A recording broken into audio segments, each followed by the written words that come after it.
Um, okay, so I had to think about, oh gosh, there's so many things that you could talk about in terms of video.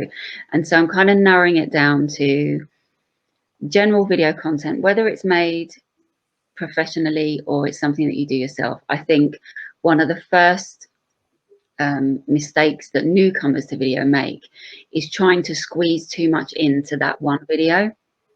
And invariably, what happens is it becomes either too long, it's too overwhelming.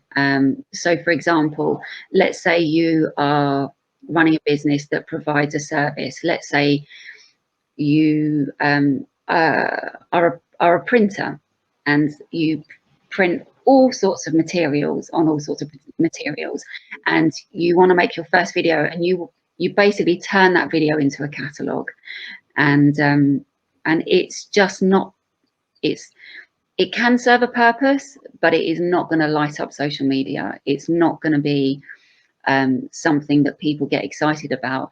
And actually, what you can do is almost, it's that kind of thing where casting the net too wide, and you end up just losing a lot of people out of interest.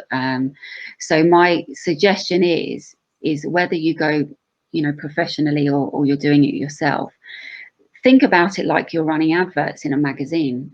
If you used to run traditional adverts, because a magazine has a very specific targeted audience, and so you would target your advert to that audience, and then you would you unless you're doing some sort of editorial, but you wouldn't necessarily put all your products or all your services in that one advert.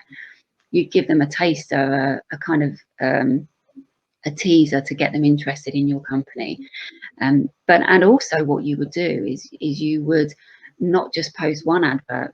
If you remember, you would always be encouraged to run a series of adverts in, running them again in the same publication. And that's the other mistake I think that newcomers to videos make, is not having enough longevity. You can't just post one video to social media on one platform, or even post that same videos on multiple platforms and expect significant engagement or significant return, particularly if it's something that's like a promotional video. So I would strongly recommend that if you are entering into video, have a plan for a short series. And if it's something that can entice people to come back and see the next video, then more the better. But certainly, at least keep that video content going. Don't just stop at one or two. The other point about that is in terms of social media platforms. Websites are different, and not enough time to cover everything here. But let's say we're looking at social media. You can post the same video across all these platforms, but if you want to really engage in your audience, it might be worth thinking about which of your target audience are using which platforms. And some of them might be using Instagram, which is great, but other customers of yours who are interested in different elements of your business, they might be on LinkedIn or on Facebook, or even Shopper or TikTok. So you can really think about the type of content that you're putting out and on which platforms.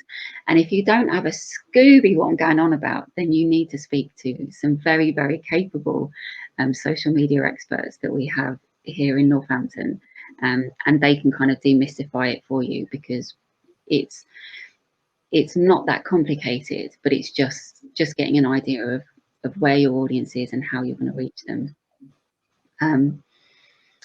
The last point really is that if you are going to put out professional content and you're going to make that investment, and it can be an excellent investment for your business, then the video really should be doing three things.